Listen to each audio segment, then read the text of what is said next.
Welcome to Ask the Hard Questions. I don't define a faith by what people say they believe. I define it the way history and fruit force the issue, by which system is actually in charge, by which voice writes the rules, by what gets protected, what gets sacrificed, and what gets explained away. If your good news runs on a not-under-the-law engine, one that treats God's commandments like a hazard sign and obedience like a threat, then that's the religion you're practicing, no matter how often you invoke the name of Jesus. Words don't govern systems. Logic does. Fruit does. But a disciple of Jesus is measured by something the Sunday stage keeps dodging. Moses honored, the Son obeyed, the Father feared, and God's commandments treated as life, never as a curse to escape. Prophets didn't sell loopholes. The Jerusalem witnesses didn't market comfort as salvation, and Jesus didn't hand out slogans. He called people to follow, at cost, with fruit and without fog. And I'm not doing this from softened English tradition that trains you to hear judgment like a bedtime story.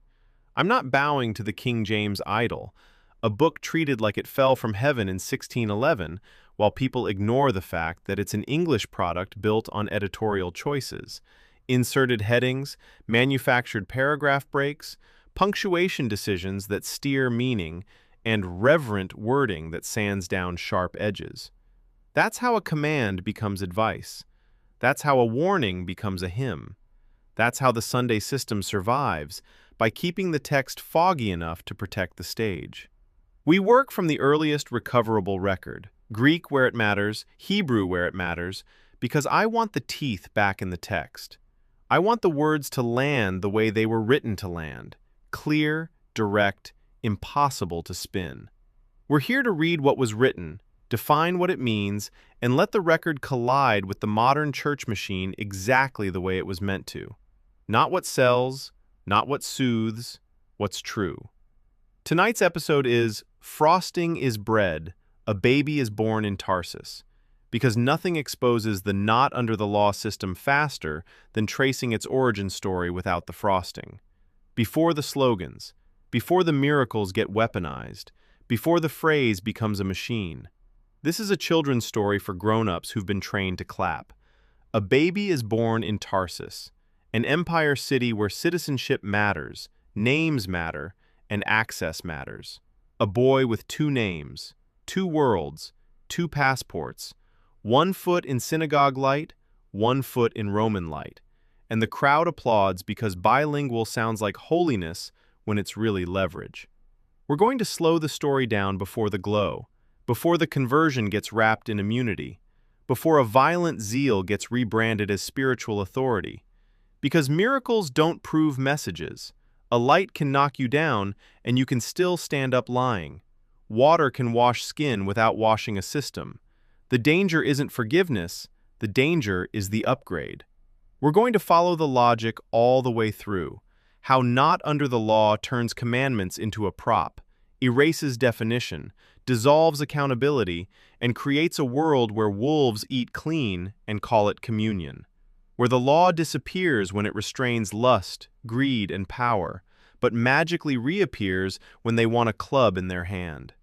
And we're going to ask the question the system hates most. How do you claim covenant blessings while rejecting covenant terms? How do you call something holy while denying the law that defines holiness? How do you preach grace while running selective enforcement? Because you don't get to jump back and forth across the Jordan depending on what shoes you're wearing today. This episode isn't bedtime, it's a witness stand. So welcome to Ask the Hard Questions. I don't do this for comfort. I don't do this for money. If you want truth that doesn't come pre-frosted, like, subscribe, and stay with us. Today's lesson, Frosting is Bread, a Baby is Born in Tarsus. Ask the Hard Questions. Season 1, Episode 4, Not Under the Law. A Baby is Born in Tarsus, a children's book for grown-ups who swear frosting is bread. Once upon a time is how you start a children's story, because raw truth doesn't sell as fast as dressed-up truth. Truth is plain bread. Fancy lies come with frosting, a choir, and a certificate stamped by Holy Mother Church and her smiling Protestant sister who swears she left Rome while keeping Rome's spine. Once upon a day, in a city called Tarsus, where empire air tastes like coins, a baby was born from the tribe of Benjamin. 8th day, snip, seal, done. Hebrew of Hebrews, the family said, and everyone nodded like that sentence automatically makes a soul clean. They named him Saul, like the old King Saul, because Benjamin likes that name. But they also put another name in his pocket, Paulus, because doors open faster when your name sounds like the hallway you're walking in. And that is how our story begins. A boy with two names in his mouth, Saul in synagogue light, Paulus in Roman light. 2 pockets, 2 passports, 1 foot on the law, 1 foot on Rome. And everyone clapped because bilingual sounds like holiness when it's really leverage. Once upon a time, most children were raised around fishermen. They learned storms. They learned hunger. They learned how truth feels when you have no power to protect it, only obedience. But not this boy. This boy was raised around educated men. He didn't learn street-level obedience. He learned courtroom-level argument. He didn't smell like fish and sweat. He smelled like parchment and permission. He learned how to win without being right, how to sound like righteousness while hiding a knife inside a sentence. He claims Gamaliel. He claims Pharisee pedigree. He claims he's blameless. He claims he's the best at the law. And here is our first twist for the children. The boy who says he loves the law most will later sell the law like it's a broken ladder nobody should climb. The same hands that polish the ladder will later kick it away, then smile and call it freedom. Once upon a time, Saul the boy grew into Saul the hunter. Not a hunter of deer, a hunter of disciples. He didn't hunt animals in the woods, he hunted people in houses. He hunted men, he hunted women, he hunted families. He carried paperwork like a sword and called it zeal. He kept a clean conscience while filling cells. And when Stephen was stoned, rocks like hail, blood like testimony, Saul didn't throw the stones, but he held the coats. That's how polite violence works. You don't always swing the blade. Sometimes you just hold the jacket and approve the murder. And the children learn the second lesson. When a person can hurt people and call it God, that person has already been trained for empire. Once upon a time, Saul got letters, official letters, so he could travel to Damascus and drag more disciples back like trophies. He walked the road with confidence, the way wolves walk when they have law on their side. But then a light knocked him down. He heard a voice. He lost his sight. He found a new script. He sat blind. He didn't eat. He didn't drink. Scales clung to his eyes like the last skin of the old man refusing to peel off. Then a man named Ananias came, afraid, cautious, obedient anyway, and laid hands on him. The scales fell. Saul rose. Saul was washed. And now the story does what children's books always do. It turns scary things into cute things. See, the narrator says, smiling, he's forgiven now. Everything's fine now. Everything he says after this is untouchable. That's where the spell starts, because miracles don't prove messages. A light can knock you down and you can still stand up lying. Water can wash your skin and you can still sell fog. The miracle is not the danger. The upgrade is the danger. Because the same fierce zeal that hunted disciples is now aimed at building a new machine. Once upon a time, the story starts calling him Paul. Not because heaven renamed him, no angel handed him a new name like a crown. The record just says he was also called Paul. Convenient, smooth, market-ready. Because the empire doesn't clap for Saul of Benjamin. The empire claps for Paulus, citizen, educated, fluent, mobile, appeal-ready. And this is the third lesson for the children. If you can switch names, you can switch rooms. If you can switch rooms, you can switch audiences. If you can switch audiences, you can switch rules. Once upon a time, Paul found work. The story calls him a tent maker, but the word is slippery, like a fish with oil on it. Some say tents, some say stage work. Either way, here's what matters. He built coverings, he built structures, he built portable worlds. And now the children should pay attention, because builders are dangerous when they discover they can build laws out of sentences. Once upon a time, Paul finds the golden phrase. It doesn't glitter like a sword, it glitters like candy. Not under the law. And this is where the children's book becomes a horror story wrapped in pastel colors. Because not under the law sounds like freedom until you run it to the logical end. So the narrator brings out a little character named the statute book. It's thick, it's heavy, it defines things. It tells you what murder is, what theft is, what adultery is, what oppression is, what lies are. Then Paul brings out another character named the receipt. It's shiny. It says, "Paid in full." And the narrator claps like a seal at the circus. Look, children, the fee is paid. That means the court is closed. But then, plot twist, the court doesn't just close. The statute book gets thrown into the fireplace. No law, no statute, no definition, no crime. No definition means no transgression. No transgression means no guilt. No guilt means no judgment. No judgment means the wolves can eat clean and call it communion. And the children are told the sweetest lie of all. Once the fee is paid, you don't just get forgiven, you get definition erased. You get a world where sin is a fog word, private, adjustable, negotiated by whoever has the microphone. So the story whispers, don't worry about obedience. Obedience is for people who still think commandments matter. And now the sisters arrive, because every good children's story has sisters. First comes Holy Mother Church in velvet robes with incense, paperwork, and a crown made of tradition. She says, "We will supervise the freedom." Then comes her smiling Protestant daughter in skinny jeans with stage lights, a sermon series, and a worship set list. She says, "We are free from Rome." And then, another twist, they hug. Same spine, different outfit. Both keep the same engine. Lawless grace for insiders, iron law for outsiders.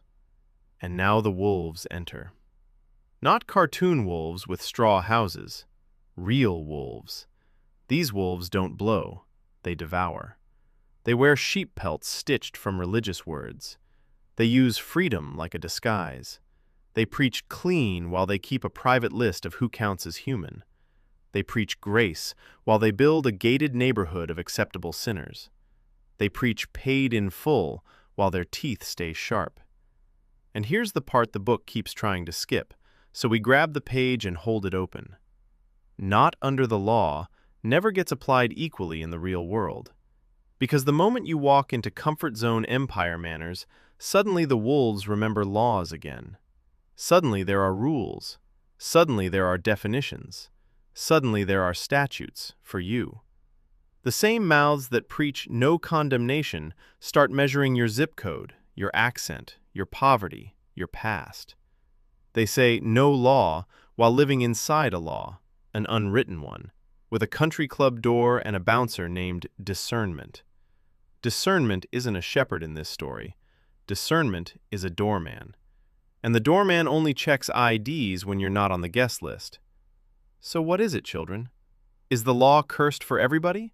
Or only cursed when it confronts wolves? Is not under the law a gospel for the whole earth? Or a permission slip for the powerful? If there is no statute, no crime, why do the wolves still police the poor? Why do they still punish outsiders? Why do they still build prisons, borders, and acceptable lists while singing about mercy? Once upon a time, Paul's story is sold as a clean conversion, but the record keeps leaking through the frosting. A man trained by elite teachers becomes a master of argument. A man with Roman citizenship becomes a master of appeal. A man who once hunted disciples becomes a master of defining who is in and who is out. A man who says he can be all things to all people becomes a man whose gospel can shapeshift on command. And then the children hear voices from off stage, Jerusalem voices, not Roman voices, fisherman voices, witness voices, not polished, not market-tested, just sharp. The Master says the kingdom has commandments, and whoever loosens them teaches others to loosen them. Matthew 5:19. The Master says, "Depart from me, you workers of lawlessness." Matthew 7:23. The Master says, "If you love me, you will keep my commandments." John 14:15. James says faith without works is dead. James 2:17. Jude warns about turning grace into license. Jude 1:4. Peter warns that unstable men twist Paul's letters to their own destruction, and then says, "Don't be carried away with the error of the lawless." 2 Peter 3:16-17. Revelation draws the line.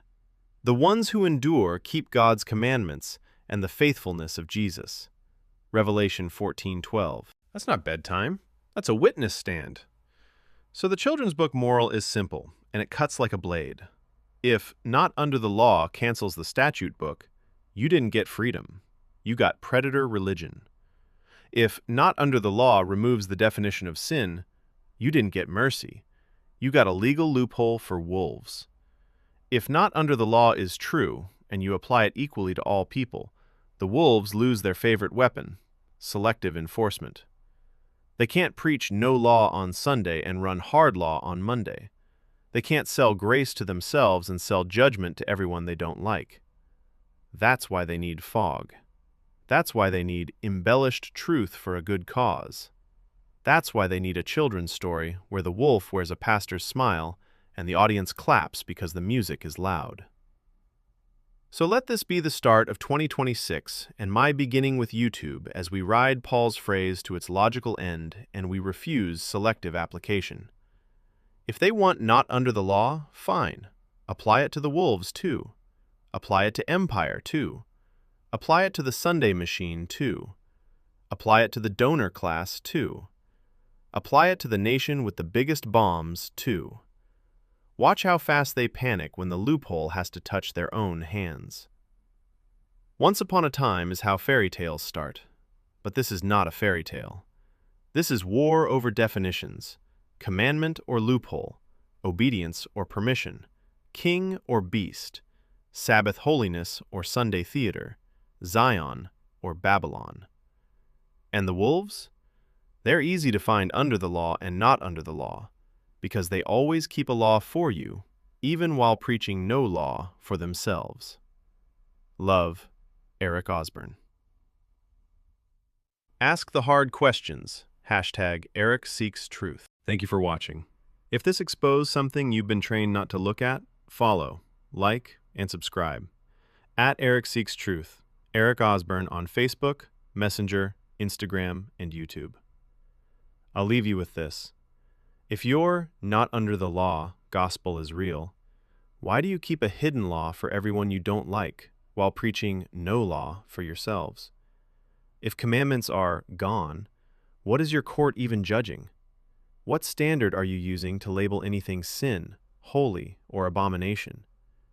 If your system calls God's law a curse, why do you still steal Torah language when it's time to control sex, shame outsiders, or win culture wars? If your freedom collapses the moment it has to be applied equally, wolves included, what does that prove about who your gospel was built to protect? And here's the question you can't smooth, soften, or sermonize away. What mental gymnastics do you have to perform to believe the law of God is a curse without indicting the God who spoke it? As always, ask the hard questions. I love you all and wish you the very best with all your free will decisions. Thank you again. Love, Eric Osborne. Ask the hard questions. #EricSeeksTruth.